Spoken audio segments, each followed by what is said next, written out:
Hey there, storytellers and AI enthusiasts. Mira Gold here again, and I'm back for the third segment of our journey into the enchanting world of Willow Creek. In the first segment, we actually dived into the shared universe. We fleshed out a 21 chapter body of work from the conception of the idea all the way to the chapter story beats. When we came back for the second segment, we actually went in and we fleshed out the first chapter's story beats. Now, in the process of fleshing those out, I really covered a lot of information that I feel is imperative when you are working with AI as far as what makes a beat strong and what makes it weak. Some of the things to look out for are ambiguous wording. You don't want to have anything that's vague in there. If you have a mystery note, a mystery map, a hidden figure, a mystery figure, a note is slipped under the door, two people are talking about a plan, but no plan is really talked about, then that's where you as an author need to step in because if you don't know what direction your story is going, again, I can't stress it enough. How can you expect the LLM to know when that LLM, that AI is just a writing resource? Just like you might use a dictionary, you might use Grammarly to look at your punctuation, your grammar, your spelling. You might use AutoCrit or any number of programs that are out there today. I want you to think of AI as just another writing resource. You are the director, therefore, you are the individual who is guiding the story.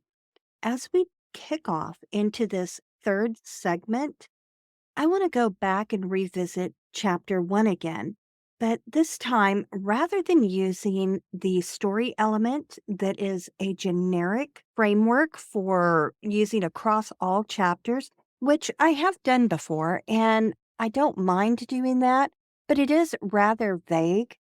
What I want to do is actually show you how you can take the framework and you can ask the LLM to actually wrap that into each individual chapter.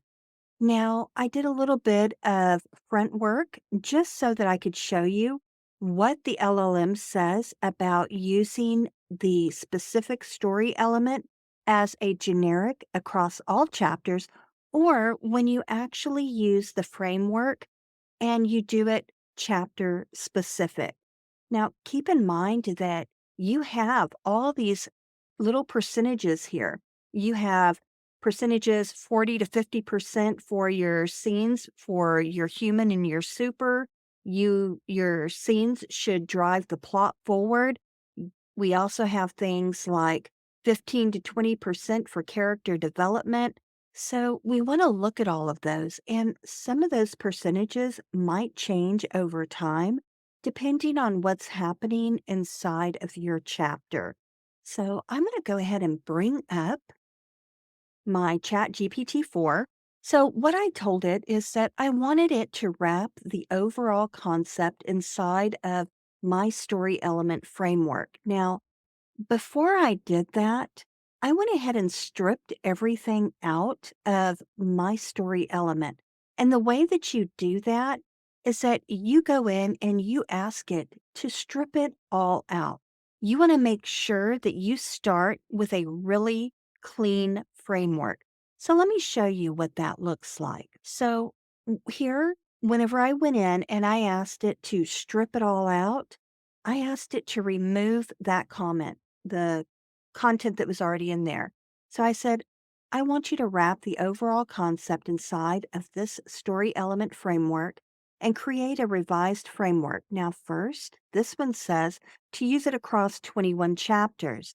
Now, this is what I was doing originally, and it gave me this content here, and then I had filled in some information here. Now, as I scroll down, I asked it another question. Is it better to use a generic framework or to generate one for each chapter, making it chapter specific? And I asked the LLM for its thoughts. Now, There's a lot of different thoughts on this. Some people say that the format helps, some people say it does not. I'm from the school that the more information that I can give the LLM on the type of story elements that I want and I can guide it, I feel that helps me get a better story. So, what did the LLM say? If you're going to use a generic basic framework and you're going to wrap each chapter into it individually, what it does is it tailors and focuses the specific content only on that one chapter. So each chapter can have a unique focus and it will align closely with the specific developments within that story. In other words, if you have an enemies to lovers and you wrap enemies to lovers inside of your generic framework, that's going to be throughout the whole framework. And you're going to have to be careful to make sure that you're turning that on and off because in the very beginning of a story, the couple are not going to be lovers, they're going to be enemies before they become lovers. So that's why I'm saying you have to be really careful what you end up layering into these templates. The other thing that Chat pointed out is that it'll have some balanced pacing. You can ensure that the pacing of the story remains engaging throughout. Some chapters might be action packed, while others might focus on character development or romance. Depending on the needs of the narrative at that point, the framework can be altered to fit the needs of that specific chapter.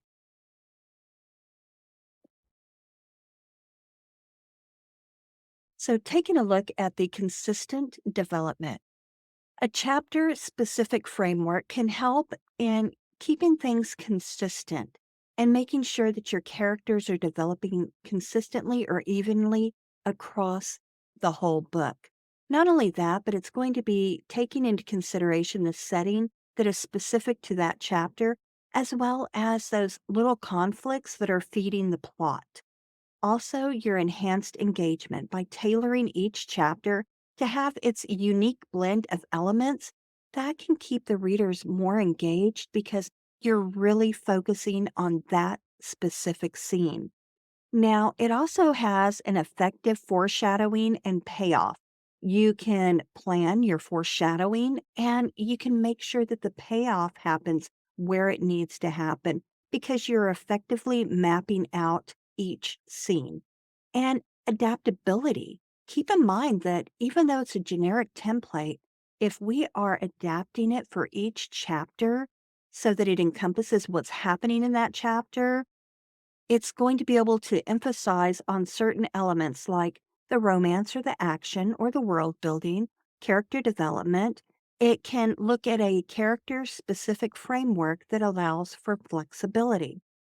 Now, the other thing that you have to keep in mind, and it's very true here, is that the approach requires more time and effort, and that each chapter needs individual planning and consideration. So before I can even wrap a chapter, I have to make sure that I have gone in and scrubbed that chapter, made sure that it is where I want it before I can even wrap that chapter content into this generic framework. Me saying that, now I want to ask the LLM one more question.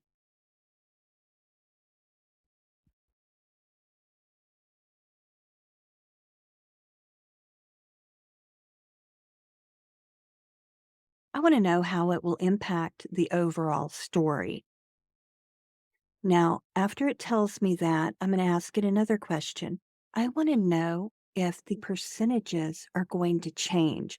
So that means that some of those key elements within the framework, is it going to, so it's going to give me the same information. So a little bit different. It's going to talk about it being a well-crafted puzzle. It's going to talk about the action pack, the variations of how it's going to improve the pacing, the plot development, cohesive storytelling. Now, while this is spitting out, I am going to ask about the story element percentages.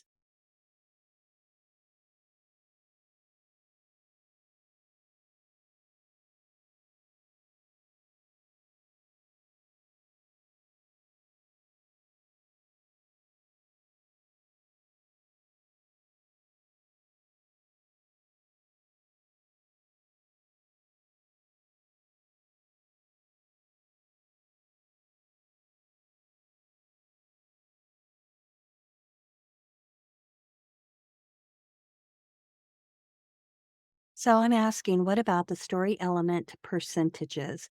How will those change from chapter to chapter if wrapping chapter information into each chapter with the story element framework?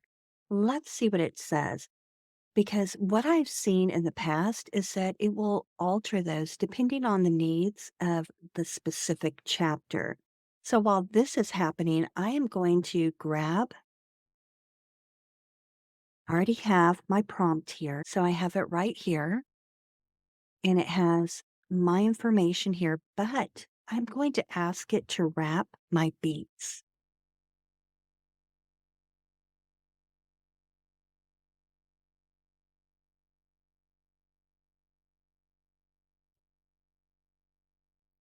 So now I'm going to go over while this is spitting out information for me.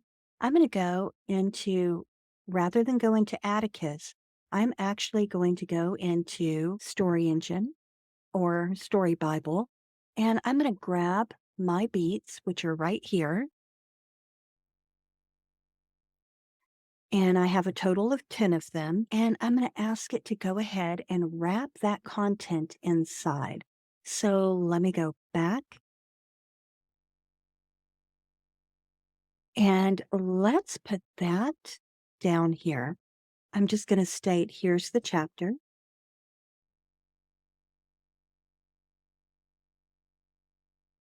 and this is number one.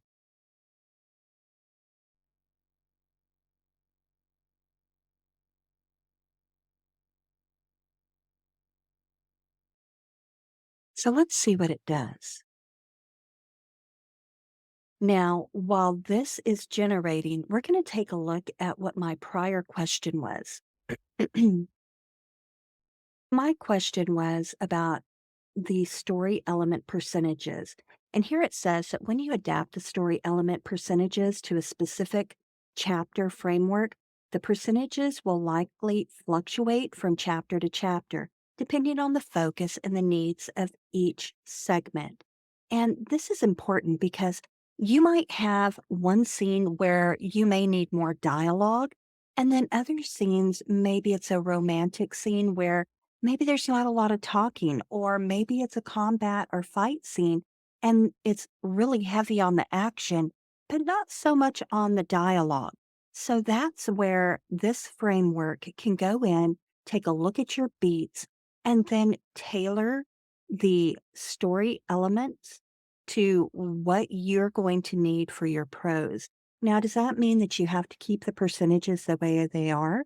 No, after you get the hang of it and you know more or less, I want more dialogue in this chapter, maybe less in another, you can definitely begin to alter those yourself. So let's take a look. So it's talking about human and super scenes that some chapters may need to focus, especially those that focus on the major plot development for the characters or the conflict, the plot, that these scenes may need to have a larger percentage that will emphasize the key moments of the story, whereas other areas may not need as much of a percentage.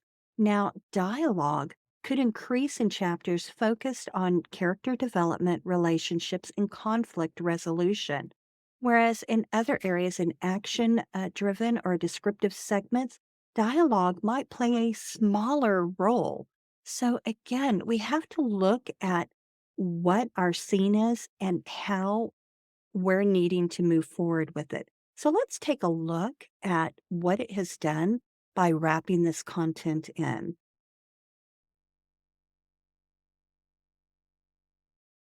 So I'm going to go ahead and copy this because as you can see, I have my beats here and I'm going to go up and I'm going to have to copy all this content. I'm grabbing it here. Now I'm going to go back into Sudowrite, and I want to take a look. I want to see what this framework looks like. So right now, I'm going to remove the framework that's here, and I'm going to add this one. But I want to take a look at what it has done. So currently, we are at 1,291 total beats. So I'm going to scroll down I'm going to look at this and see what it has given me. I know that we're at 45% for our super scenes. I know that we're at 20% for the character development. World building is 15, 15 for dialogue, 10. Our action is 5% right now. We do have some foreshadowing, only 2%. And notice what it has here. There is no significant romantic development in this chapter. This is important because if both of my characters were in the scene together and it just wanted to instantly put them into an insta love situation, I could turn off the romance bar here and slowly ramp it up from chapter to chapter, depending on the needs of my characters. Let's take a look and see how this kind of plays out a little bit different. Now, here we know that Sarah's investigating the fire. She's interacting with Leo, consulting Lena, and confronting Robert. Now, I could say Robert at his law firm, and she's consulting Lena at the library. Now, do I have to say that? Probably not. It's just the force of habit. So we have Sarah's motivation as a firefighter, her childhood trauma, and her determination to solve the mystery. And rather than determination, let's say her need or desire. Let's try and cut out as many words or as many times as we see the word determined. Let's see how we can cut that out and see if it helps our prose at all. And then looking at the world building, we know that the description of the forest scene, the town's history through Lena's insights, we know that there needs to be a conversation between Sarah and Leo, Lena and Robert at different times. And I'm going to state that right here.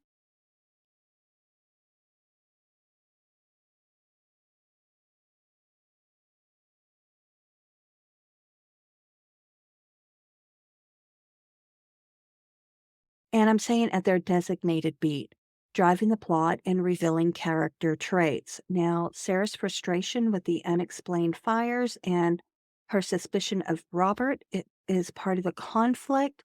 We have action. Sarah is actively investigating the fire scene. And I'm going to say by taking soil samples and taking pictures. And the confrontation with the shadowy figure that gets away. So I'm going to state here that gets away. I don't want to leave anything to chance with the LLM. The discovery of the strange symbol in historic photos hinting at supernatural causes. I don't want to say supernatural yet, so I'm going to say unusual. And then the romance, 0. We have a backstory, brief flashback of Sarah's childhood experience with fire. And I do want to see what it's going to give because remember, I wrote some stuff in the beats. So let's see how it plays with those. Now, notice how it's showing you how the beats are broken down. So it's showing the beats here, and all of this is going to be included in the header. And then my beats will start here. So if I come down here and I take a look at my beats, notice how I have all this information here. And then I have my beats right here. So I have 10 beats. I have all of my header information up in my header. Now, if you're curious about this information here, prose generation parameters, I want smooth transitions. True. I want to maintain a consistent tone. True. I want to maintain a consistent style. That's true. Logical connections. Yes. Consistent narrative and mood. Yes.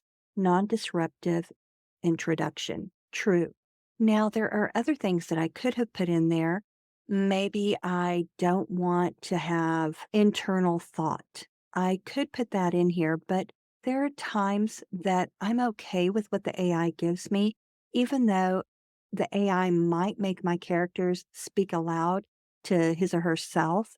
And normal dialogue, often I'll take that normal dialogue and I will actually flip it to an internal thought and turn it into italics. Now, what I could put in here is I could state and come back up here and I'm going to add one more thing here. So, what I want to add here is let's add,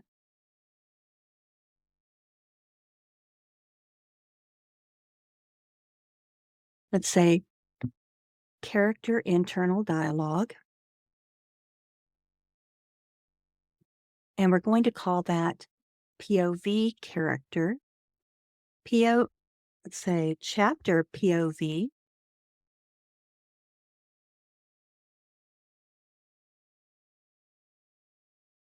Let's call that chapter POV character internal dialogue. And I'm going to say in italic. I'm going to say chapter POV character internal dialogue in italics. And I'm going to go ahead and tell it that is true. And let's see what that does. Now, it may put that in there and it may not. It just depends. Sometimes the LLM will put it in italics, sometimes it won't. Sometimes it will mark it like the way TXT or HTML will actually mark italics or bolds. Sometimes I've noticed that it will do that inside a story engine. Inside a novel crafter, when I do this, it actually gives me italics in there. So let's see what it does.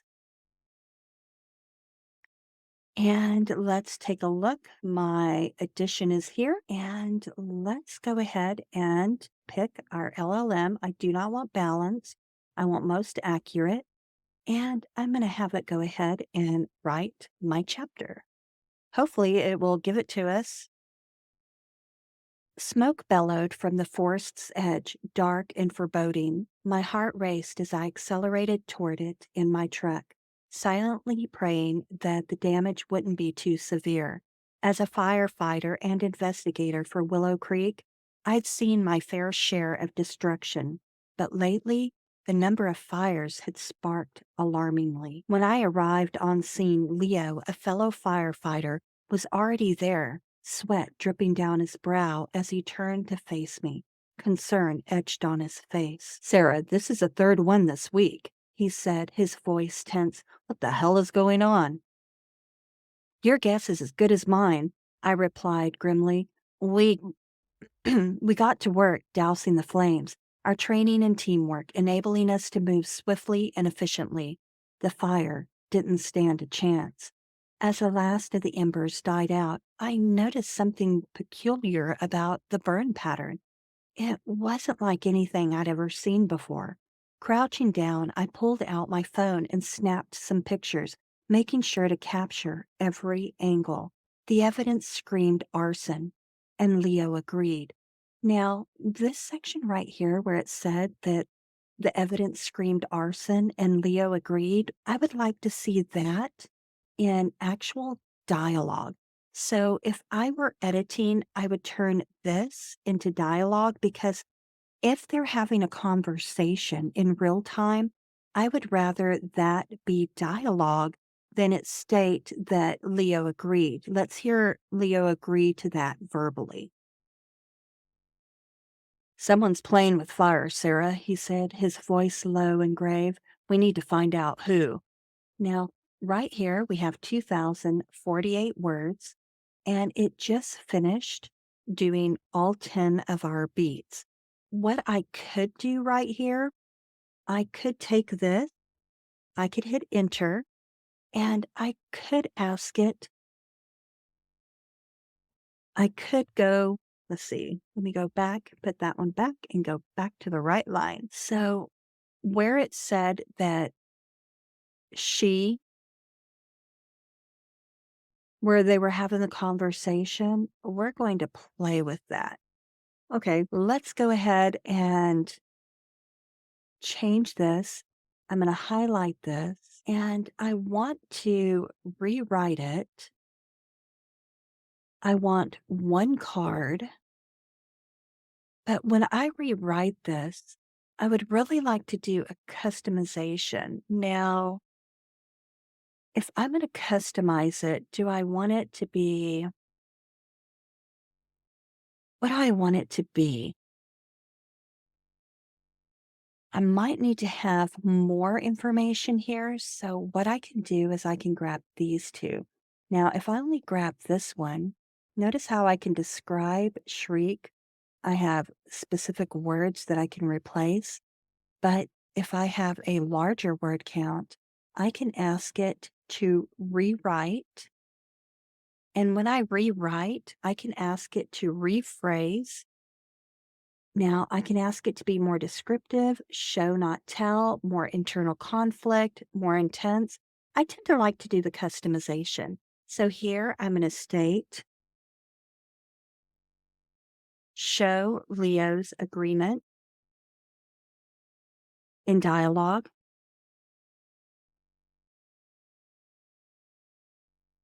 show, don't tell.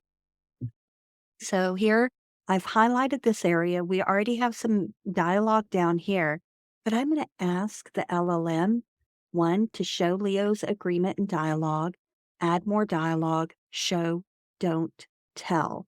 Now, hopefully, it will give us more conversation in there. So let's see what it does. So here it's talking about that this was no accident. And rather than stating that Leo agreed, we have, your guess is as good as mine, I replied grimly. We got work to do, we got to work dousing the flames, our training and teamwork. So it comes down to the fire didn't stand a chance. The fire died out. She pulled out her phone. And then we can have him say this content right here. Now, to move that into your body of work, you would just go ahead, find an area you want to move it to. You can either insert the 34 words or you can hit copy and paste it yourself. Now, I do tend to like to paste it myself because when I send it over with an insert, it keeps it all purple and then I have to hit every single line to actually make it behave. I'm going to kill this and let's see. Snap some pictures.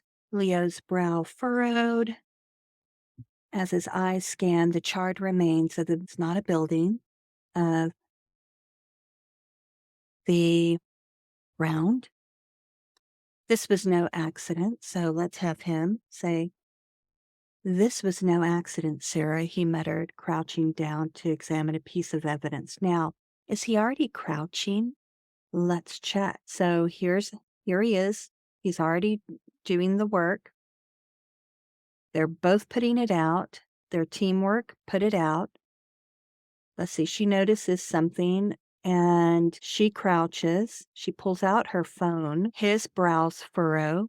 He scans the charred remains of the ground. And then now he is crouching. Now I'm going to say that he's kneeling down because we've already used crouch a few times. So let's go ahead and use kneeling.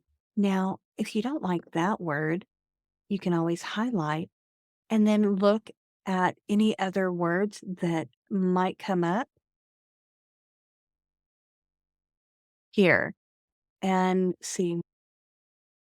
I don't think that description is working there. That's definitely a bug that I will let Sudowrite know about. So he muttered, kneeling down to examine a piece of evidence. Someone set this fire deliberately. Now, I prefer that over him agreeing that it was arson. So, them saying that the evidence screams arson is telling, whereas in dialogue, his dialogue spoke for itself. So, I'd prefer to go with the dialogue. And she's saying someone's playing with, now he's saying someone's playing with fire, and we can just add, seems like it. Now, we already know that's her.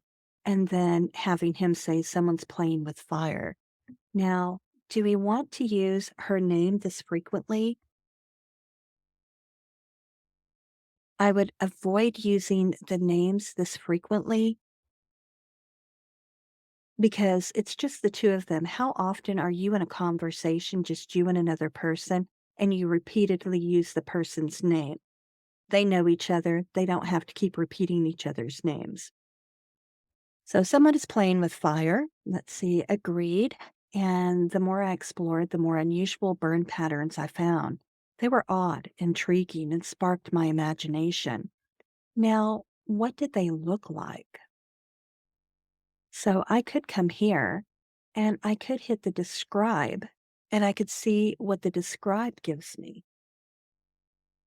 Now, if I don't turn it off, it's going to describe all of them. It's going to give me sight, it's going to give me smell, taste, sound, touch, and it's going to give me metaphors. So keep that in mind. Every time I use one of these laser tools, those laser tools are going to eat up words. So if I hover over this, let's see, I used, let's start up here at the top with sight. I used 100 words here, 86 here, 77 here, 61 here, got 116 there, just a handful here and a handful here. But keep in mind that those words do add up. So if you have the words to burn, definitely play around with it, see what the tools are doing. But if you're counting every single word, be careful because it's really easy to let those words get away from you when you're using the laser tools. So let's take a look. And smell. The air carried a strong smell of smoke and charred debris, a familiar scent that only added to the mystery of the pattern. The faint scent of charred wood and chemicals lingered in the air, mixed with the scent of extinguished flames and ash. It was both familiar and unsettling. Now, I like this part right here, so I might add that in here. And that's okay, but I don't think I want to put it in there. I could taste the faint taste of ash. Mm, taste and taste right there. I couldn't taste anything, but the mere sight of the burn pattern left a bitter taste. The air tasted stale and heavy, like inhaling ash and soot. It left a lingering bitterness on my tongue, a reminder of the destruction. So I could add that here and say, a reminder of the destruction.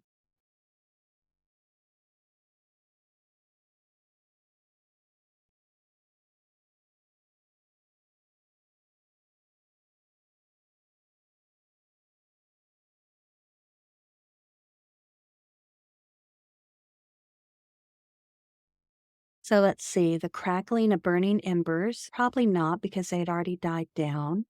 So I wouldn't be using the sound. As I ran my hand over the ground, I could feel the texture of the burned soil. She's probably not doing that. As I ran my fingers over the burnt ground, I could feel the rough, jagged edges of the burned patterns. She's probably not doing that either. And let's see, I could feel the texture. She's probably not doing that either because she should be taking photographs. And each burn pattern was like a secret language etched into the ground with flames as its only pen. It whispered of mysteries and conspiracies, leaving me eager to unravel their tangled threads and expose the truth. That's interesting. I felt like an explorer in a land of fire, discovering strange and captivating markings. I like this, but I think during editing, I will probably change that up a little bit. But I'm going to throw it in there just so that I have it whenever I go in to do edits later. The more I explored, the more unusual burn patterns I found. They were odd, intriguing, and sparked my imagination. Now, this would probably do really well right here. So here, they were odd, intriguing, and sparked my imagination. Each burn pattern was like a secret language, etched into the ground with flames as its only pen. It whispered of mysteries and conspiracies, leaving me eager to unravel their tangled threads and expose the truth. I knew I'd seen them before, but where? Now, this later on, I could turn into internal dialogue. I'm just going to say my need to protect Willow Creek came from a deeply personal place. As a child, I'd been caught in a terrifying fire. The memories of burnt hair, backdraft, and suffocating heat still haunted me. I could still feel the flames licking up the walls, trapping me in a nightmare that threatened to consume me. That experience had shaped me into the person I was today, and I refused to let anyone else suffer as I had. Now, will I change this up? I might as I go into my other edits. But as you can see, this is actually a stronger narrative than what we produced yesterday whenever I was generating. I left the scene of the fire behind, my F-150 truck kicking up dust as I headed toward the downtown Willow Creek. My discoveries at the site gnawed at me, and I knew I needed to consult with Lena Murphy, the town historian. She was a trusted and valued resource for the fire department, for the fire and police department, and her extensive knowledge of Willow Creek's history could shed light on the strange patterns I found. Now, I will want a transition between here and here. So let's see if we can get the LLM to do that. So let's rewrite. But before we do that, I want to see how many words. So I can only go up to 250 words. So I'm thinking I don't want four cards. I want one card. And what I want to do is have a transition here. Let's see.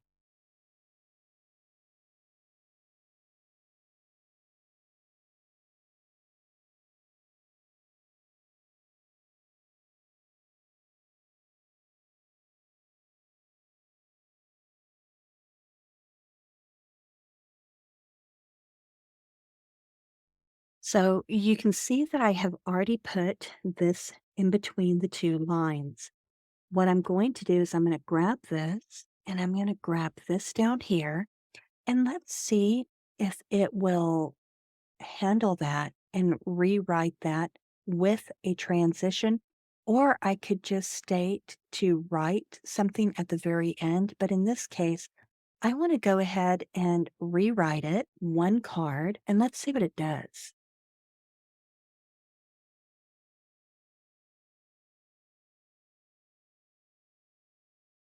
Now I want to rephrase it, and I have this right here. So I'm going to customize it.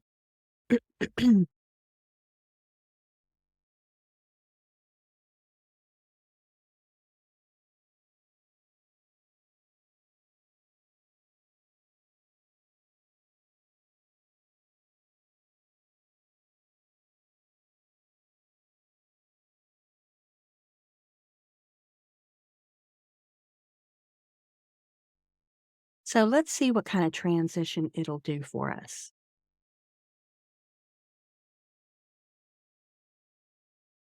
As I stood among the burning ruins of Willow Creek, my thoughts, now Willow Creek Forest, my thoughts raced to Sarah Jennings. She was a trusted individual. So let's see. I left the scene and made my way to the library where Sarah worked. As soon as I walked into her office, she greeted me. So, yes, I'm okay with this because it transitioned and allows me to see where this information fits in. So instead of saying I left the scene, I am going to say as I stood amongst the burning ruins of Willow Creek Forest, I'm just going to say of the forest, My thoughts raced to Sarah Jennings. She was a trusted and valued resource for the fire and police department, always eager to lend her knowledge of the town's history. Perhaps she could shed some light on the strange patterns I'd found. With a determined step, I left the scene and made my way to the library. I some of this information too. Let's play with this. With a determined step, I like this. I left the scene. I kind of like this up here. So let's put this here.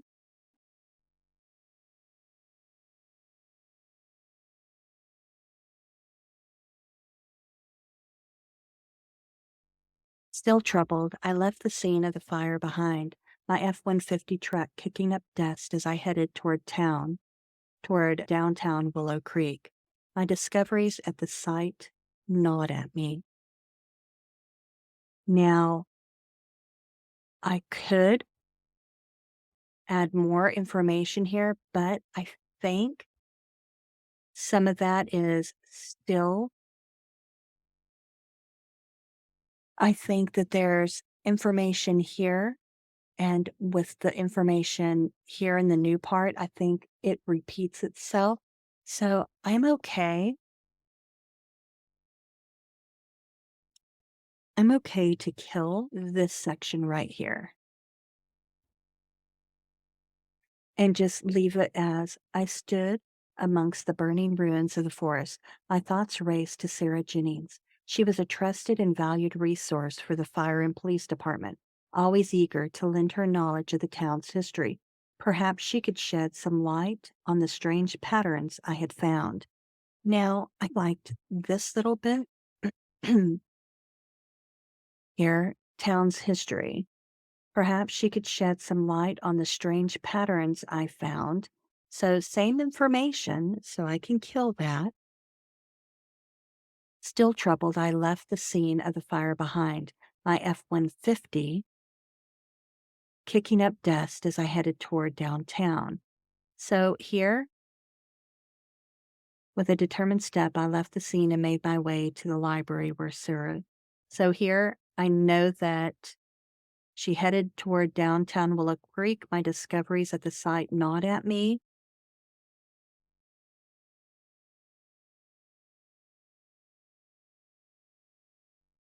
Here I can say,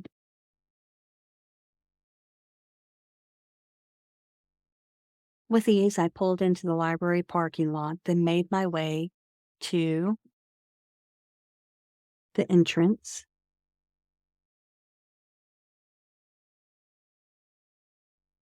where Sarah worked. Now, it's not Sarah, so the LLM over here got confused. It is going to be Lena. And here, my thoughts raced to Lena Murphy.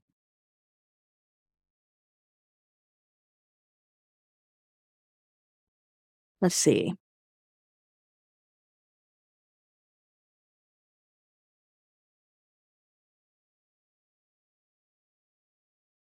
What brings you here today? Lena asked.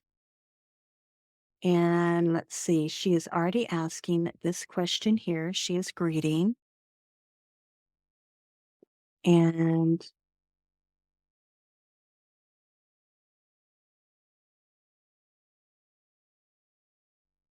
so as soon as I walked into her office, I'm going to say she looked up.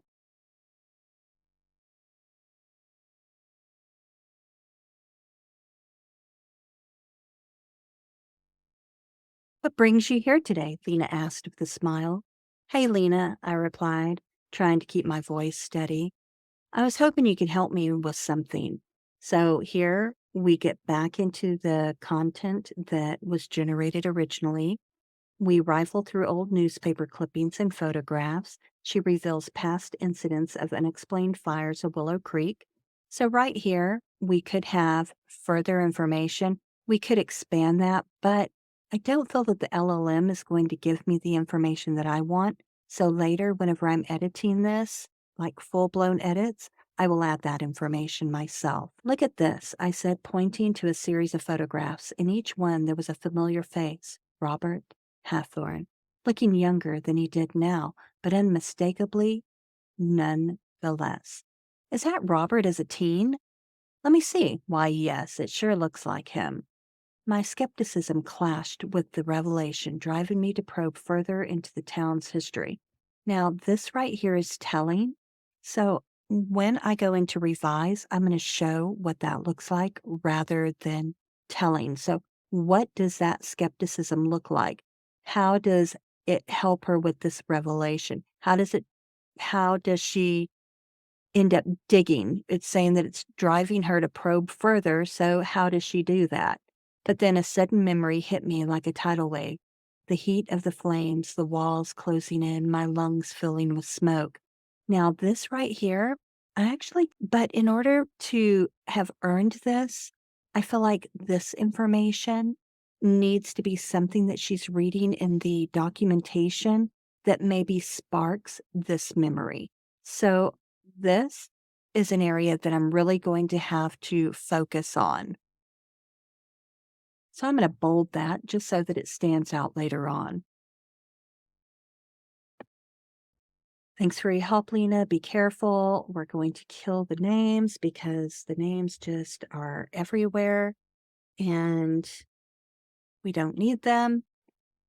My resolutions solidified as I climbed back into the truck and headed toward Robert Hathorn's law office.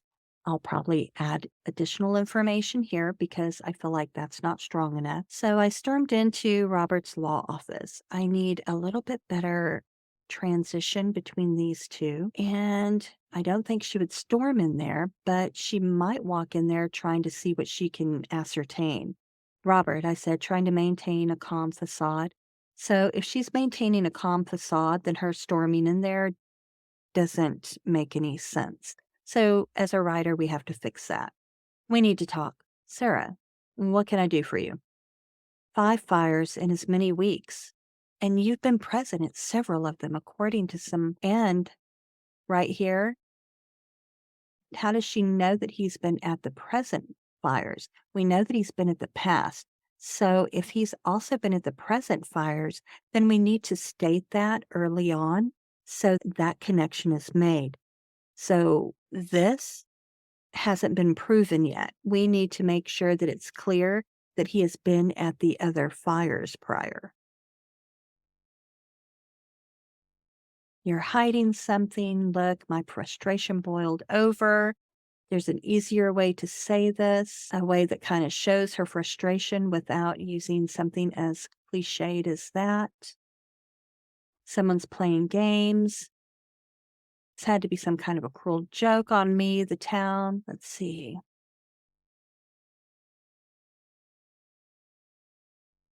Watch your back. Okay, so let's see. Now, why is Lena here again? So this is her voice echoing.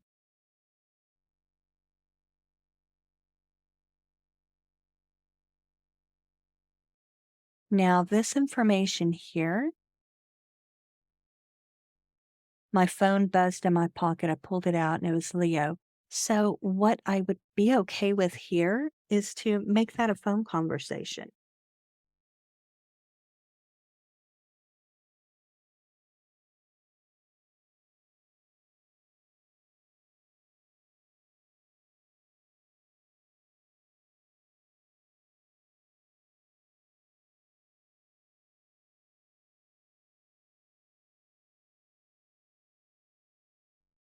So, I'm making myself a note here so that I know that when it comes time to edit, I know that this was the thought that I had.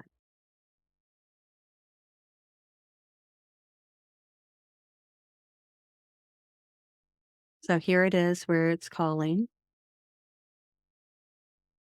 Now, we need to have her going back to the location.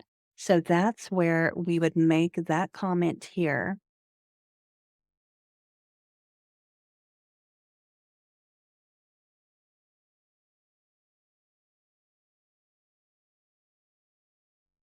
And if she's heading back to the burn site, then that means that all this becomes true with a little bit of tweaking. He's asking, "Do you want me to come help?" "Thanks, but I'll be fine." As I moved deeper into the forest, I found more clues suggesting something unusual was at play. And what were those clues? Right here.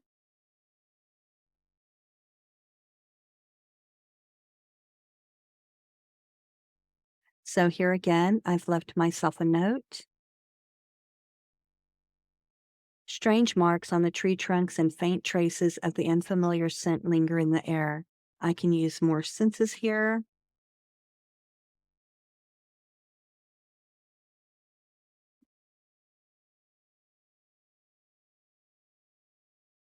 I couldn't shake the feeling that I was stepping into a world of magic I never knew existed. You know what? She doesn't know about magic.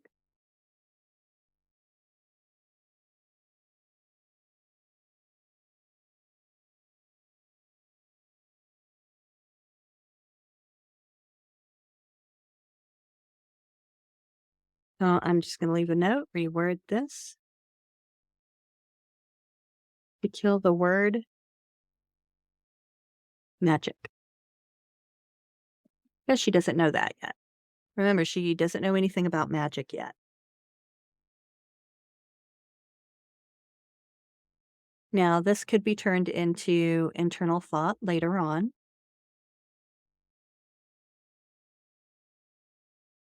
And this, no. All this I would kill. I will definitely turn this into something that I want to keep with some edits.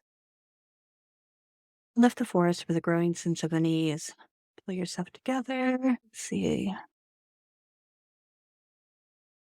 I left the forest with a growing sense of unease. The feeling of being watched was unmistakable, as though eyes tracked my every move. Now, I could make this a bit more active whenever I do edit.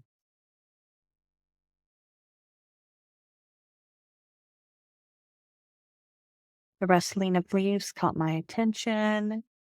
Again, with the self talk, some of it I can reword and just turn it into internal thoughts rather than her speaking aloud.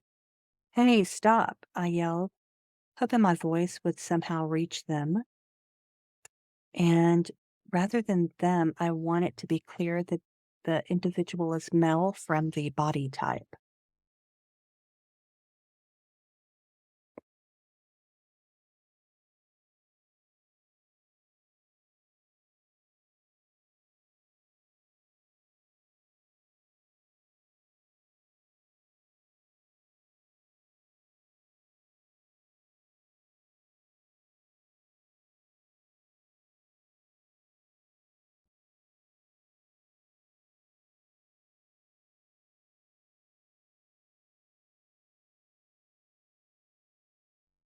So, what did I do? I said, explain how the person disappeared because they didn't vanish. It's not magic. She doesn't believe in magic.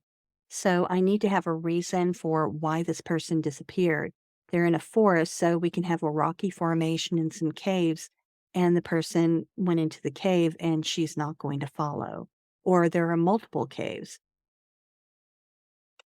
Now, this right here could be altered and made into some form of internal dialogue that's punchy and leaves a hook because I'm killing that. So this chapter right here, I definitely will keep this because I feel that this gives me enough to work with and I'm okay with this content. It still needs edits, but again, as I said, I'm okay with this. Now, chapter 2. Let's go and grab our chapter beats. Now, before we do that, remember, we have to flesh out our beats. Now, let's take a look at what our beats actually have for chapter 2. So I'm going to grab them from here because this is our original.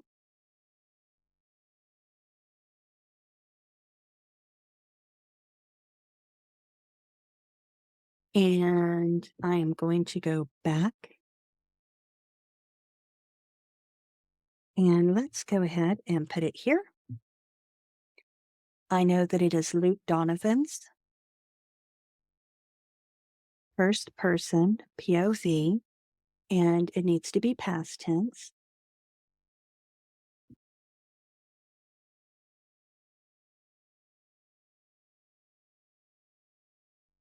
And we have Luke, Sarah, and it is the forest. And the chapter 1 is she's still at the forest whenever it ends. So let's take a look.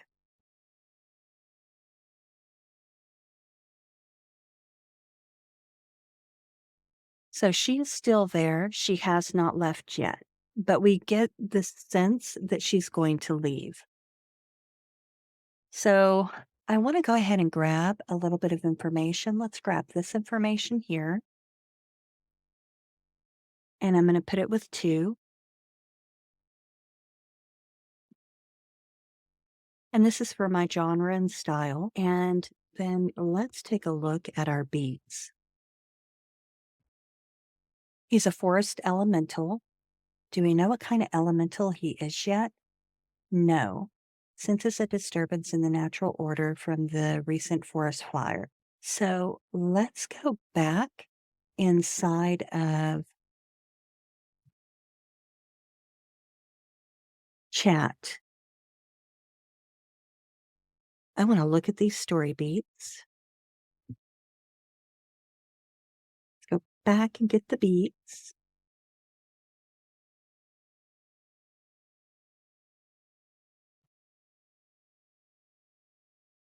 And let's go back here.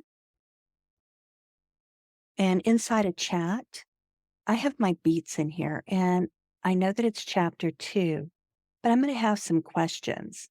So I am going to ask,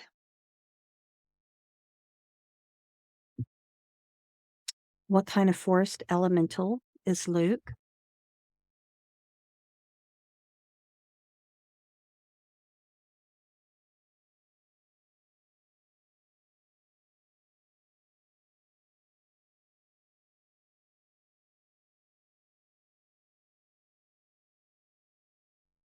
So I know that there are Undine and other types of elementals, so I'm going to ask chat to tell me to list out the different types of elementals.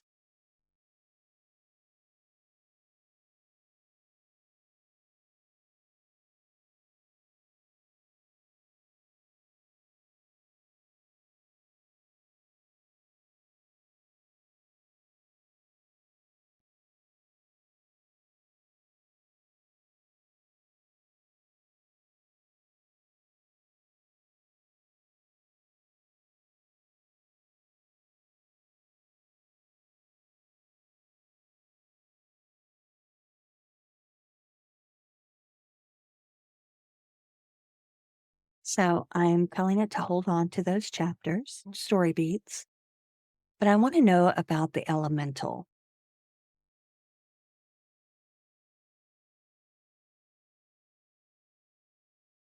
Observing Sarah's investigation. So she's still out there. So we want this to kick off right around the time that Sarah's chapter is ending. Now, one of the things that I found really interesting is that I can actually take my whole chapter that I ran inside of Sudo. I can go in there and I can grab this information, and I can also feed my chapter to chat. So it's 2,000 words. Let me show you what I'm talking about. So, first, let's see what it says. Luke, as a forest elemental in your story, would embody the essence and spirits of the forest. Here's a list of different types of elementals. Now, he can be a tree elemental, but I can't really have him be a tree elemental only because the woman that is going to be in book 2 is an int. So she's a tree elemental or a tree spirit. Let's see, he's a plant elemental. Let's see, could work for Luke if his character is involved in nurturing and healing, which that could be good. He could be connected to the forest animals embodying their instinct and their freedom. He could be an earth elemental grounded in the soil and stones of the forest, symbolizing stability and strength. This could be fitting for Luke, and I like that for him because he's a steadfast guardian. Water, let's see, rivers, lakes, and rain. While it's important, it may not really encompass his role. So I'm not okay. I don't see him that.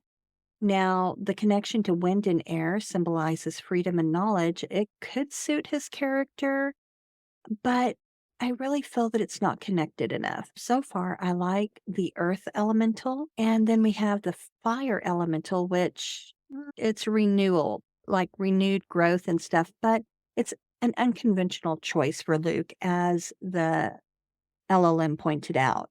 He could be a fey elemental that represents the magic and mystery of the forest. Now, that could also work for him if his character is meant to embody the enchanting and mysterious aspects of the forest. Now, we could give him a combination of 4 and 8.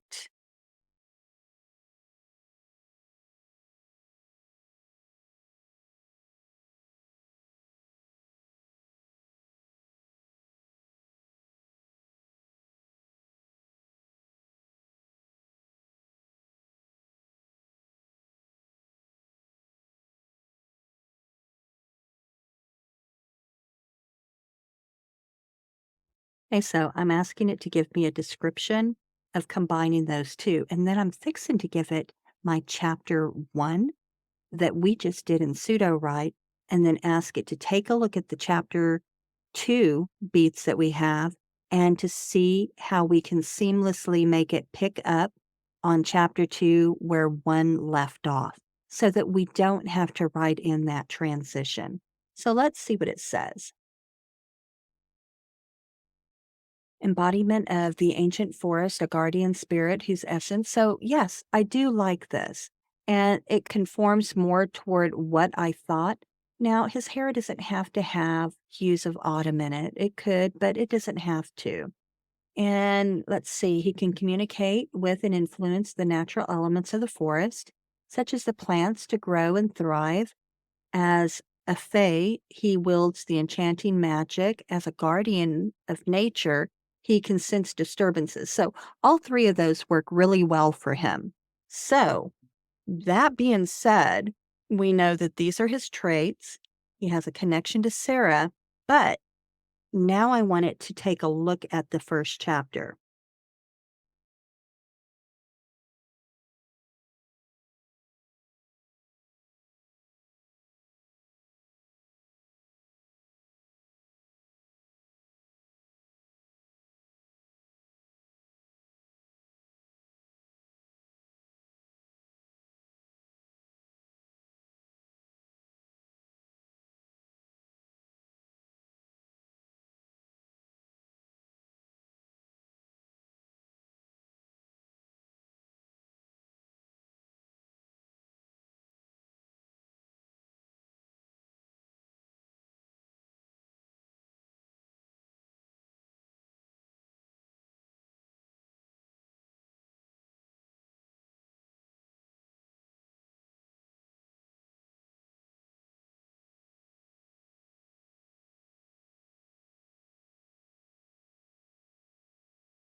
But he's going to keep the masquerade alive. So let's take a look. And I do apologize for becoming silent, but when I'm doing this kind of stuff, I'm usually working in a really quiet location so that I can think. So this is the first chapter prose, and I'm going to give it to it now. And this is the first chapter prose. Given what you've seen of the chapter 2 story beats that I gave you,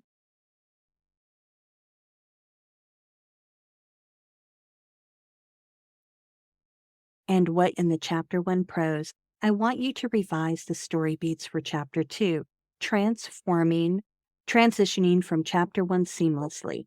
Note, chapter 2 is from Luke's perspective. Remember, he is Fae, a super, and Sarah is human. Doesn't know about the magical world yet, so he will keep the masquerade alive. So let's take a look at that, but I also want to tell it keep the same story beat format. So let's see what it gives us.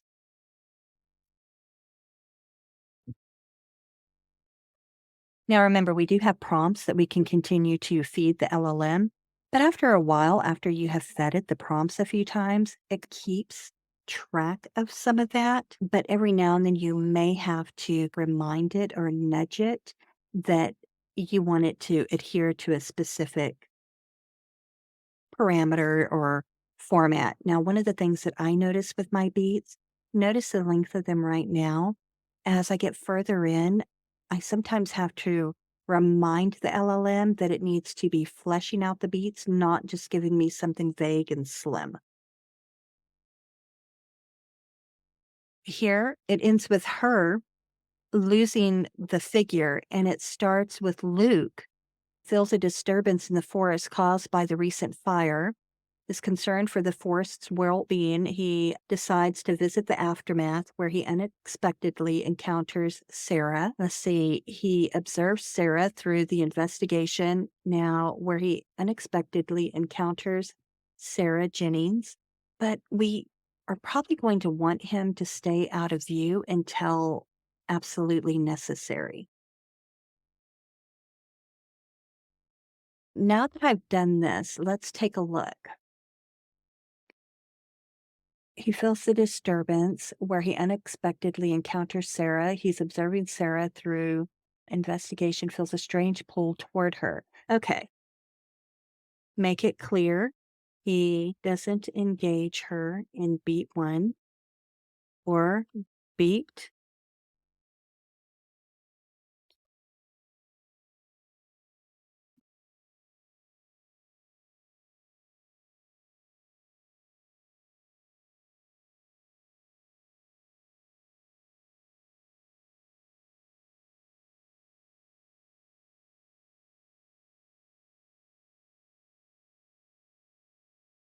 beats three and four. Okay, so let's see what else. Feels a strange pull toward her dedication and commitment, intrigued by her approach and suspecting her ignorance of the supernatural. He cautiously decides to interact with her, maintaining his guise. Under the pretense of being a local conservationist, he strikes up a conversation. That's all fine. He subtly probes her thoughts on the fire. I can see him doing that. Internally, he battles with the dilemma of protecting his realm and the urge to reveal his true identity to Sarah. He does not want to reveal his identity.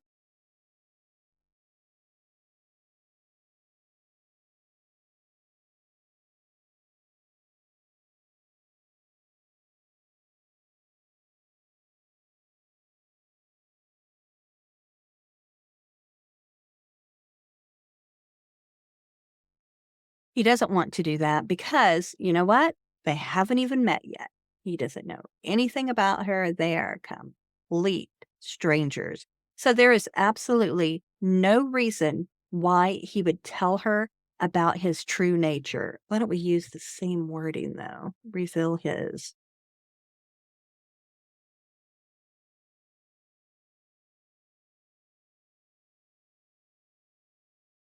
true nature to Sarah.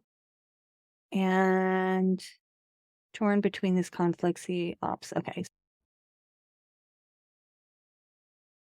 He can feel an odd pull toward her.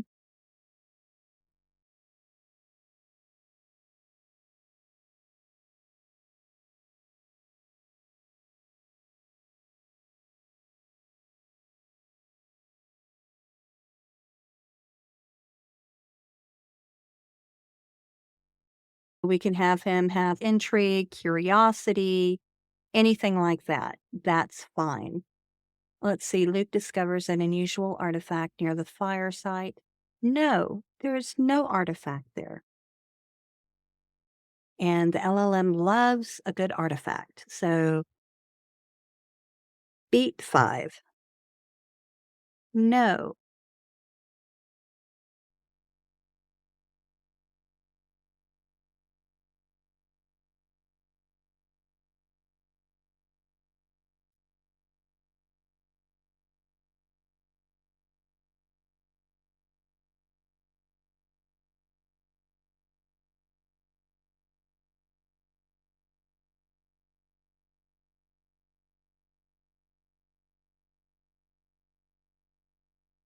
Let's not say demonic. Part of a spell cast with black magic or blood magic.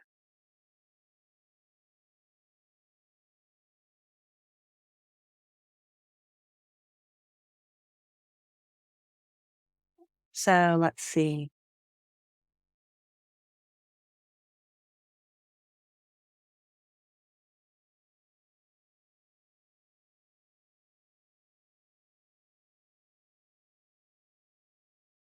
And 5, let's go to 6. And fine. 7, resolve to protect both the forest and Sarah. He decides to investigate. I'm okay with that. 8, while exploring, Luke comes across an unusual gathering deep in the forest, indicating a large conspiracy at play. What kind and where has Sarah gone?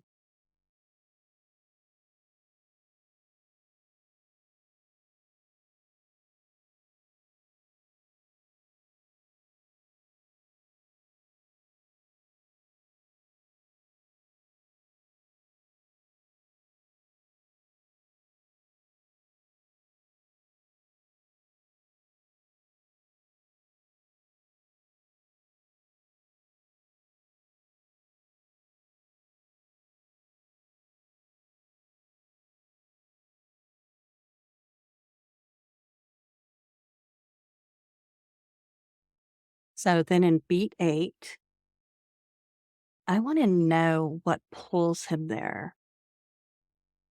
Beat 8, what draws Luke to the unusual gathering?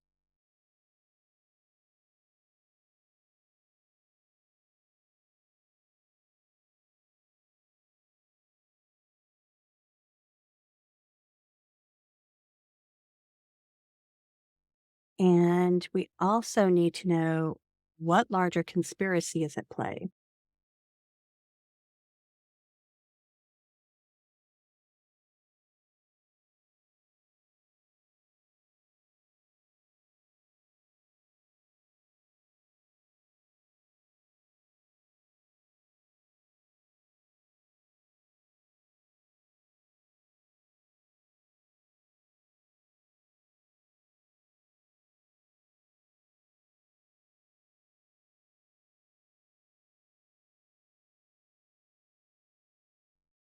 So I want to know who all is there at the gathering. And let's see, number 9, disturbed by the implication of the gathering.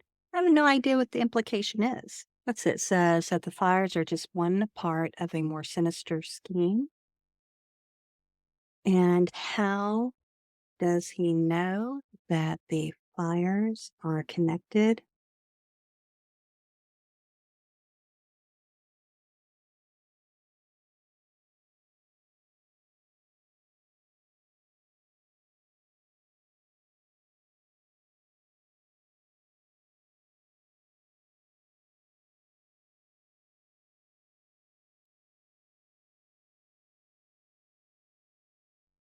And number 10, secretly overhearing a conversation between Sarah and Robert.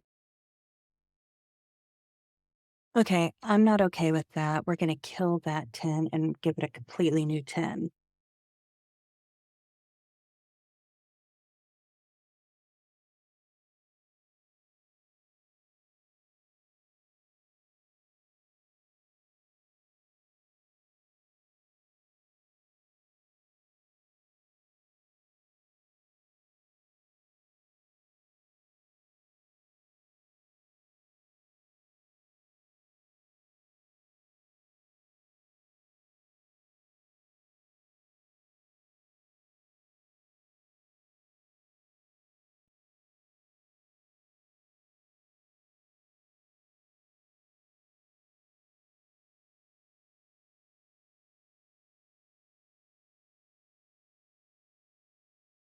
and a hellhound.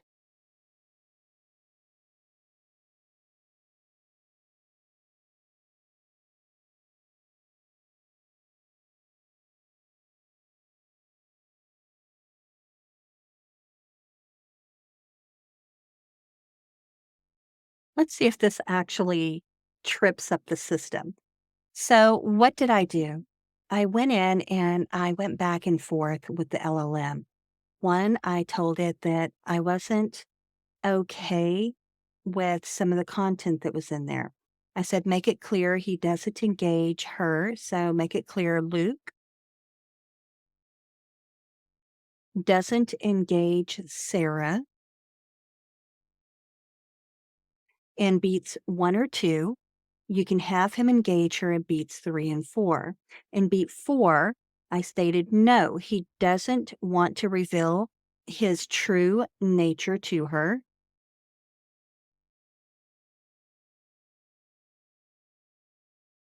as that is just, we won't even go there. He doesn't want to reveal his true nature to Sarah. He can feel an odd pull toward her, something he hasn't felt in a long time. He's intrigued and or curiosity is getting the better of him.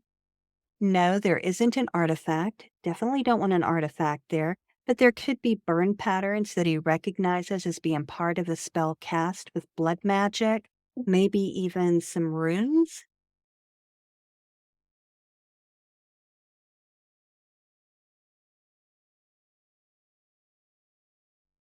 Between beats 5 and 8, what happened to Sarah? Where'd she go? When did she leave? Did he watch her leave? I don't know. Or did she stay to investigate more? Is she in her truck? What? Where is she? She dropped off the face of the earth.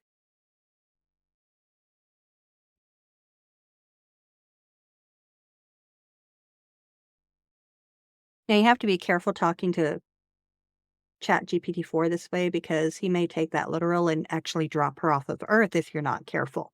I've actually had stuff like that happen before, but I mean, it makes light of the situation. So let's see what he says. Then in beat 8, what draws Luke to the unusual gathering deep in the forest? And what are people wearing?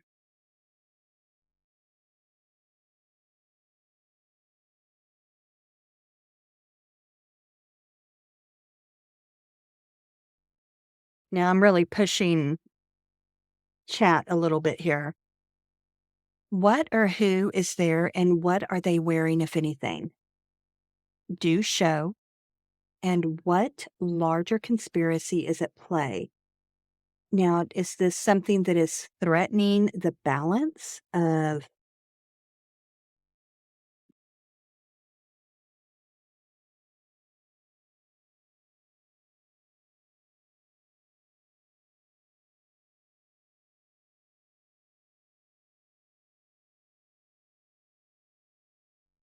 I want to know. Let's see, this, it makes no sense. There's not enough detail. Who all are in this gathering? Can you show? 9, what implications disturb him? This is too vague. And how does he know that the fires are connected to a more sinister scheme? Also, what tips him off to this? I want to know more about what he senses since he's ancient,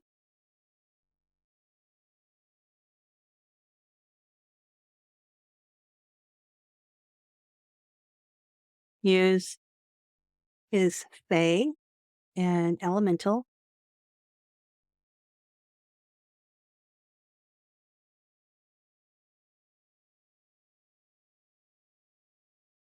to enhance this scene. Now, 10, kill what you have about Sarah and Robert. I want the group, so they're not even there.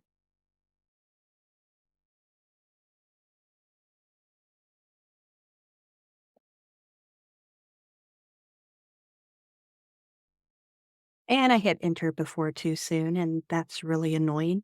I don't know if that's happened to you, but definitely happens to me. We'll have to see if the LLM is intuitive enough to pick that up. Let's see. We have the occult group now. Sarah's in the background now. We have Willow Creek near the recent fire site, deep in the forest. We have, let's see, he feels a disturbance in the forest. He arrives at the scene to, let's see, of the recent fire. From a distance, he observes Sarah investigating, feeling an odd pull and intrigued toward her. He watches her through the investigation from afar. He contemplates her role. Deciding to learn more, he cautiously approaches Sarah under the guise of a concerned local. Let's see, what else does he do? While talking to Sarah, Luke feels a strange connection, something he hasn't experienced in a long time. His intrigue grows, but he's careful to maintain the masquerade, not only revealing his interest in the forest. Let's see, he discovers odd burn patterns near the fire, which is good because remember, she did that in chapter 1. But he recognizes them as signs of a dark spell cast by using blood magic. The realization of dark forces at work compels him to investigate further. Sarah, after completing her initial investigation, leaves the site in her truck to, we don't know that she's leaving to consult with local experts. Now he can watch her get into the truck and drive away. Her departure allows Luke to dive deeper into the forest and seeing the growing threat. Okay, as Luke is investigating, he senses a presence of an unseen occult group. Might need to change that a little.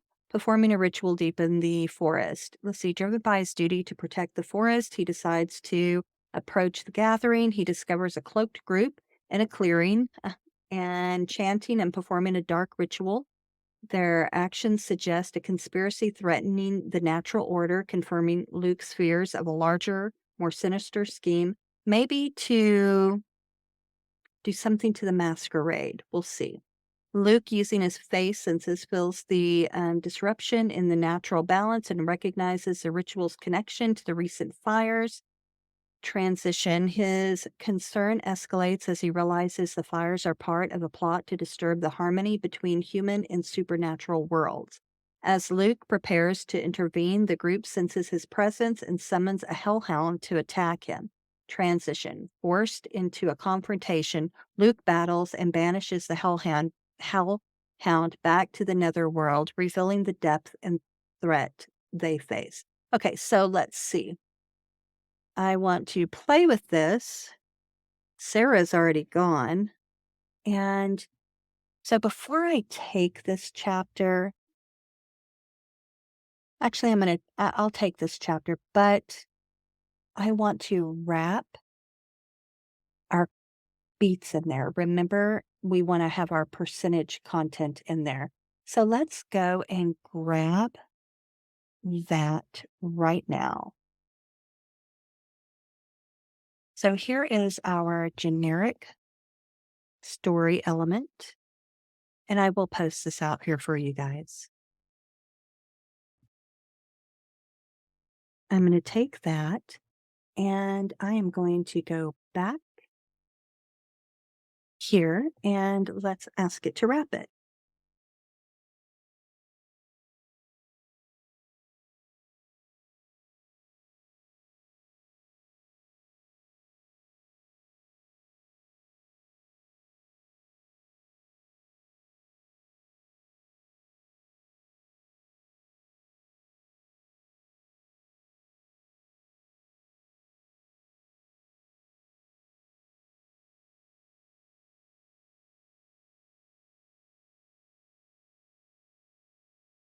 And let's see what comes out.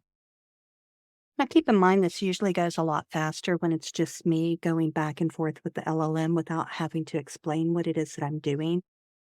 Right now, I'm really breaking it down to show y'all the different steps that I take. But this is what I do on a chapter level.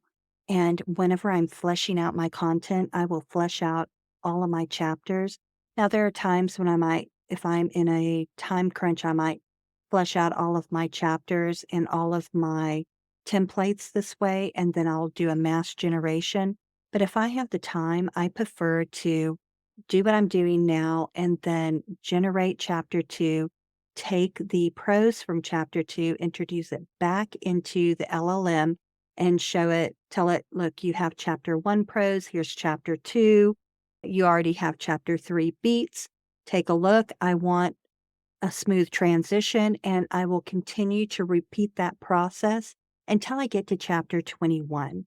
And then once I'm done with chapter 21, that's when I go back through and have to start editing again from chapter 1 all the way through the end. And that first full read that I do from 1 to 21 will just be make sure that everything is cohesive.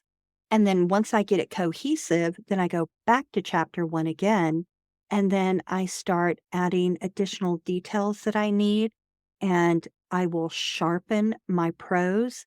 And then once I go from 1 to 21 again, I'll maybe let it set a couple of days, and then I'll go back to it again, and I will read from chapter 1 to 21 again, and I'll be looking for maybe repeat phrases, I'll be looking for repetitive wording. Maybe I use the word crouch a whole lot, so I look for synonyms. After I get done doing that, then I go back to chapter 1 again, and then I start doing some proofreads where first I do some line edits to make sure line by line that my structure is there. Then I will do another read to make sure that my content is smooth.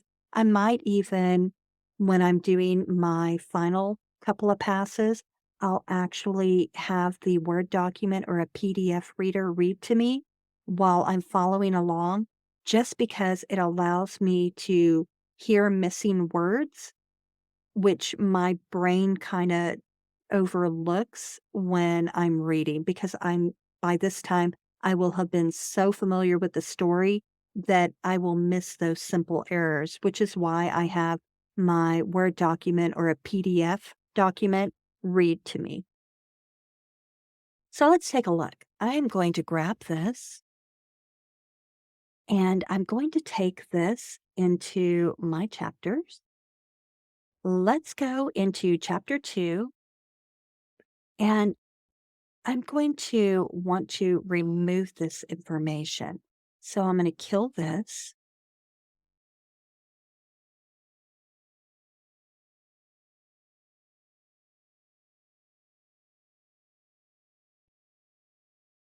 And this is what I'm using for my header.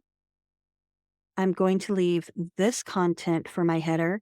I will make sure that this hasn't changed, so I will remove this because I'm going to go back in and take a look at what I have generated. Let's take a look at what we generated a while ago, and I'm going to grab this information. I just want to make sure that I have the most current version. And then I'm going to come down to the bottom. I am going to plug it down here. And then I am going to take this top part.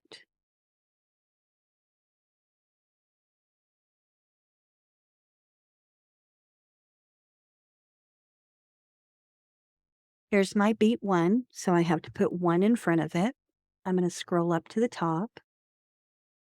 I'm going to put my main header up here. This is his first person.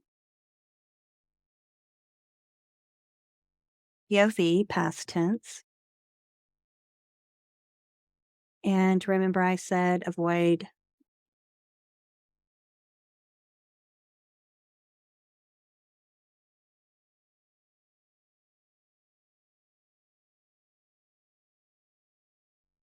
So I already know that it's Luke, Sarah, and a cult group. And is it important to know who they are? I guess I'll find out whenever I get there. Willow Creek, near the recent fire site, and deep in the forest. So my locations have changed a little bit. And let's go down and take a look. Since it's a disturbance, human contemplating on approaching Sarah, Interaction is cautious. Connection. He's going to maintain the masquerade. He looks at the burn patterns, dark magic, exploring deeper into the forest, the cult group, between the fires. He battles the hellhound. Okay, so let's take a look at our beats. Feels a disturbance in the forest, arrives at the scene. He observes Sarah from afar. Let's see. He continues. His curiosity is piqued. He approaches her under the guise of a concerned local. Feels a strange connection, something he hasn't experienced in a long time. He discovers the patterns. Okay. Sarah, after her initial investigation, leaves the site. So here she is. She is gone with number 6. Luke investigates. He senses the presence of an unseen cult performing a ritual. We know that they are hooded. So let's just remind it.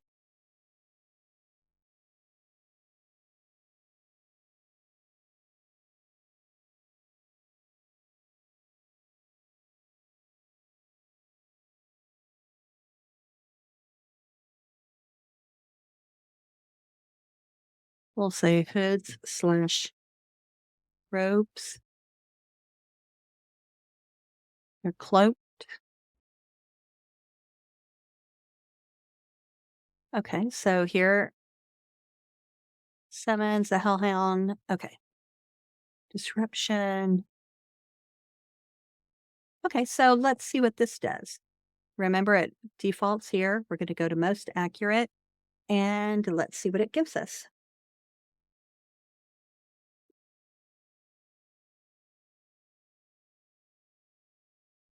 Now, to me, this isn't up in my face enough, so I find a different hook for that. Out of sight of a woman moving among the ashes, her brows furrowed in concentration. Does he have increased vision? Who was she and why did I suddenly feel such an odd pull? Now, I could flip this into internal dialogue and just changing things up a bit. I would be okay with that. Her name, I would learn later. Nope.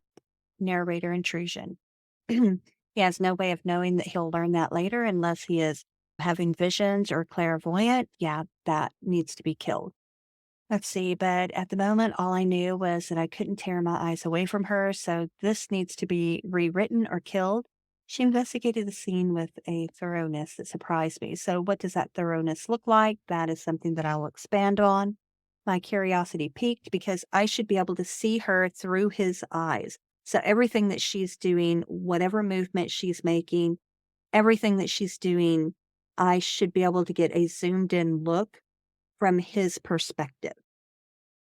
Let's see, as I watched her, I couldn't help but wonder about her role in the unfolding mystery. Probably not, but he may want to know why he feels drawn to her. And let's see, was she a victim, an innocent bystander? No, she is a fire person. So, no. I contemplated approaching her, but something held me back. Okay, the masquerade held you back. So, some of this will have to be redone. I have the skeleton to follow, but I still have to reword. And the air around me was thick with tension, the aftermath of the fire still lingering. Okay, heavy cloud. Okay, I called out softly, not wanting to startle her. I saw the smoke earlier. Everything okay? She looks up from her investigation. Yeah, I live nearby. This forest is important to me. Maybe you need to say it a little bit different instead of sounding a little sappy. As we spoke, I felt a strange connection to her. You already told us about your connection. We're not going to just, beat it like or killing it or something. Yeah, we need to watch that. Something I hadn't experienced in a long time. You've already said that. It was as if our souls recognized each other on some deeper primal level. There's another way to word that without it sounding really sappy. The sensation unsettled me. Gee, if the souls recognize each other and it's an experience that you seem to have a connection to, at first it doesn't sound like it's horrible or anything, but now all of a sudden you're unsettled. Okay, so this whole thing needs to be redone.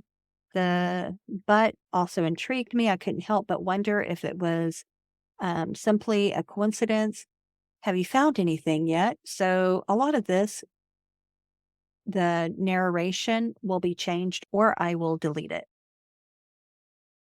Have you found anything? I asked, trying to keep my tone casual. Nothing concrete yet. Let's see, sounds like you know what you're doing, yada, yada, yada. And thanks, she said, her eyes meeting mine for a brief moment before she returned to her investigation. He's watching her. He has a duty to the forest. The odd bird patterns at the fire site gnawed on me. Now they also gnawed on her, so we can't have stuff gnawing on both of them because then they sound like the same character. Refusing to be ignored, they were signs of something sinister. You know what? I think you need to show what dark spell was cast and what the clues were to that. So I will write that in myself. I think I've gathered enough for now. She's announcing, snapping, good. Good luck. Sarah's departure allowed me to dive deeper into the forest. My muscles, let's see. I ventured deeper. The unnatural silence that hung over the air of the forest only served to heighten my senses. Wait, there's a silence, but there's an occult somewhere. So let's see how that plays out. My muscles tensed as I continued forward, driven by the knowledge that dark forces were at work. How I want to know exactly what those dark forces were doing to you because you have senses and it should be playing upon those. The balance of our world depended on my vigilance. How do we know that? We don't know what the balance is because you haven't told us. So that's something that I need to write in. Why did I feel such a connection to Sarah? Why are you thinking about her right now? A little bit more of a workup to that would be good. I pondered in the depths of my mind, was it merely coincidence that led me to her in this time of crisis? I think I'm going to kill that whole paragraph because I don't really see anything helpful here unless I rewrite content.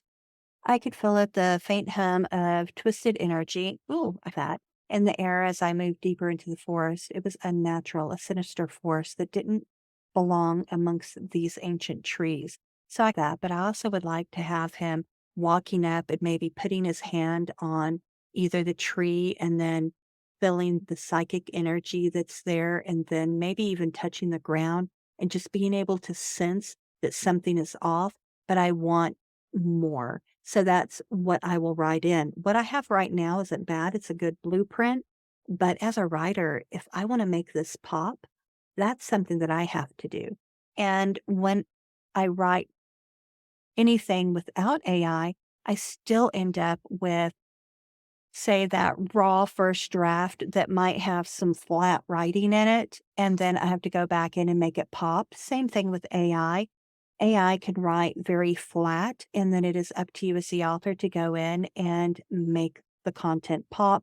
You have to rewrite things, revise it. There are areas that you have to add additional details to. And that's all part of the writing process, whether you are using AI or not. Okay, so now as he crept closer, now he can hear the low chanting. But what is the chanting about? So whenever I edit later on, this is the information that I would need to know more about.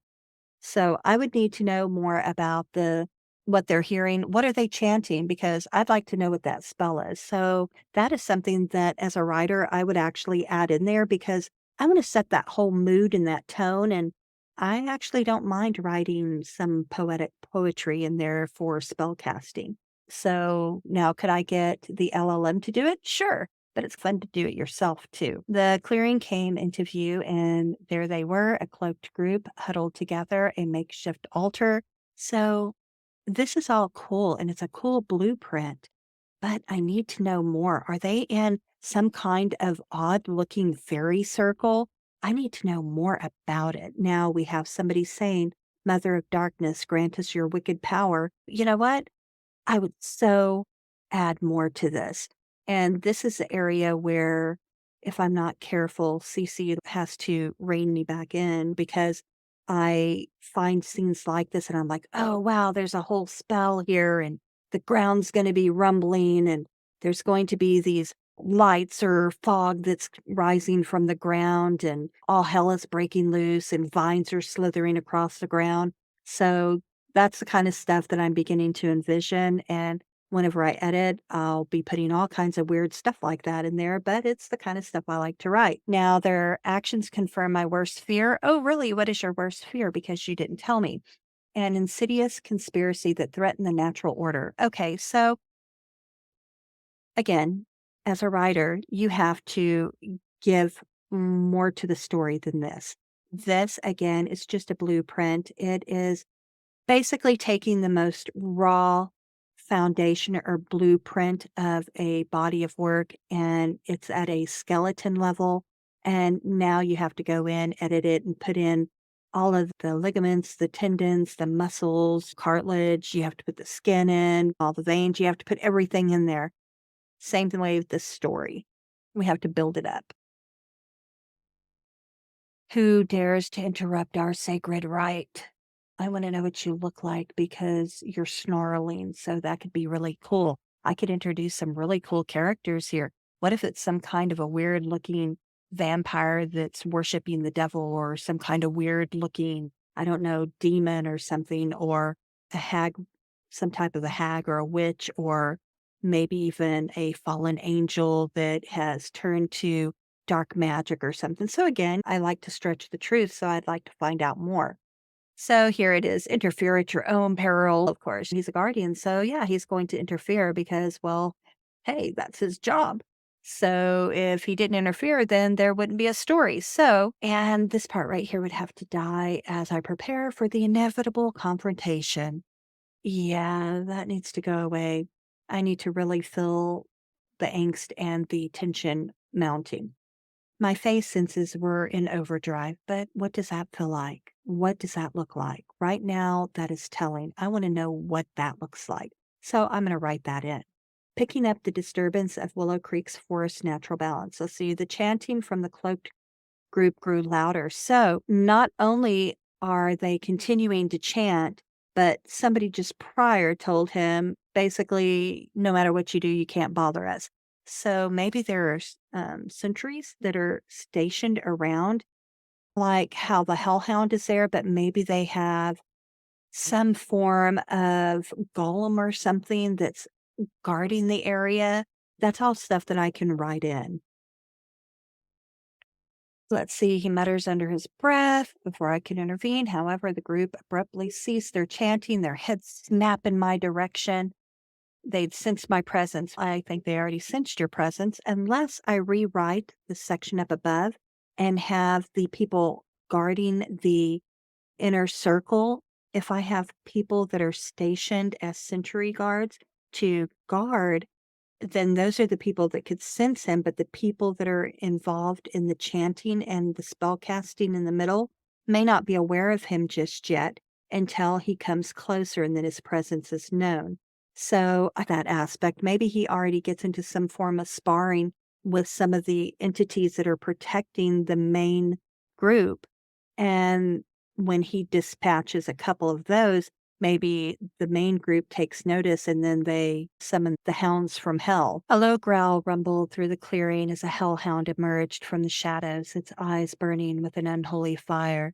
It lunged at me with bared teeth. Now, notice how when I gave the LLM what I wanted and I talked about the hellhound, I talked about other aspects, it seems to flesh that out better.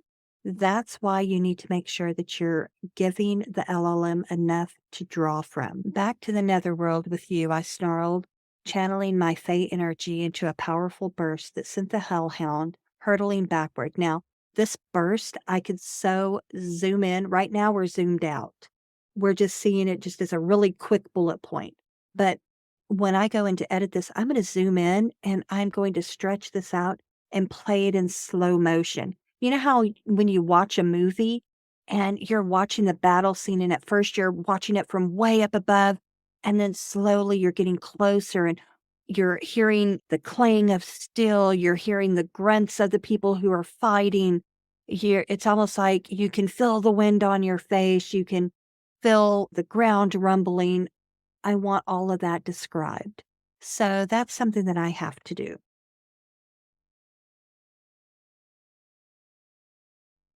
And here they're staring back at him in shock. I would kill this whole section. The remaining members of the cult group stare back at me in shock. This was only the beginning. Nope, that's all dead. What I would end it with is him finally yelling back to the netherworld with you and let it just burst in the flames, and then let him say one more thing, like, "Who's next?" or something.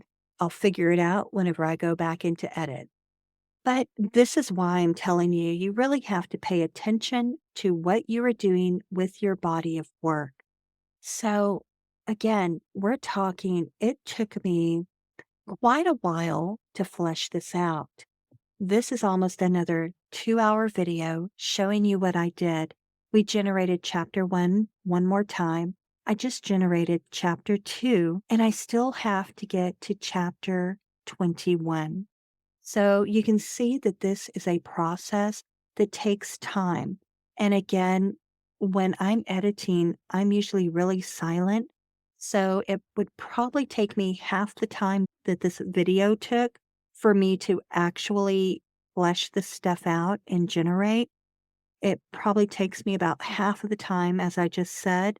So about an hour versus 2 hours. As you can see, even at that, it still takes me a while. So we're talking if I have 24 chapters and it takes me at least an hour to do each, if I'm working a 16-hour day, which I often do, I could get through well over half of this body of work on generating or fleshing out the chapters. And then the following day, I would finish fleshing it out and then be able to generate. But then my job is not done because, as you heard me saying, when I go back into edit, I'm going to have to go in from chapter 1 to 21 and read, make sure it's cohesive. And then I'll have to make multiple passes, adding content, revising things, adding additional words to this. So, as you can see, it's not a one button push. Just because it gave me material does not mean that it is publish ready. I still have a lot of work to do on this.